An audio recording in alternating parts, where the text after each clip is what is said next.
rode manyalo bedo ni ichulo gi godo. Kwan ma be nyalo bedo mana ni malo. Kwan counties mamoko ba ne mana kaka bende report ma kamano yango. Gintiere piny mar $100,000. Tiende ni onyalo bedo ni jok ma ondiki manyien gi mana kaka iwacho kanya report no ndiko jo manyien ema nyalo miyo gik ma kama gidonjo. Gin gik ma bende manyalo kelo omenda ma kama bende oidh malo ahinya kata kerango idho malo moidho go county ma Homa Bay. Gikar ndiko jotije manyawawa ponono ka gintiere ng'ato ka ng'ato nego bende timre yo machal nade.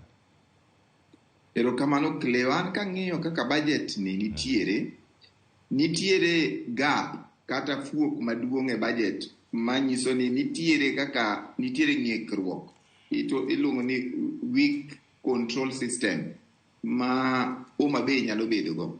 For instance, nyalo neno Cleo ni jo executive mar county mar Homa Bay oketo billion 4.7 ni mano pesa ma gidhi chulo go msara. First quarter pesa ma jo executive ka ogolo jo assembly en 811,461,435. Koro kigo pesa ne di ng'wen kopo ni nikech jo executive onge kaka pesa gi nikech pesa gi bedo de sign gi Salaries and Remuneration Commission.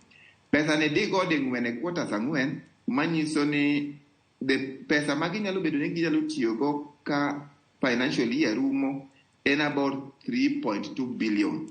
Tiyudo ko ket pesa 4.7 billion. Koro 4.7 billion unless giwacho ni nitie jok moko ma giketo ni gibro ndiko to pok gindiko, pesa ma nitie fuok ma inyalo wach ni it is not easily realizable absorption en billion 1.5.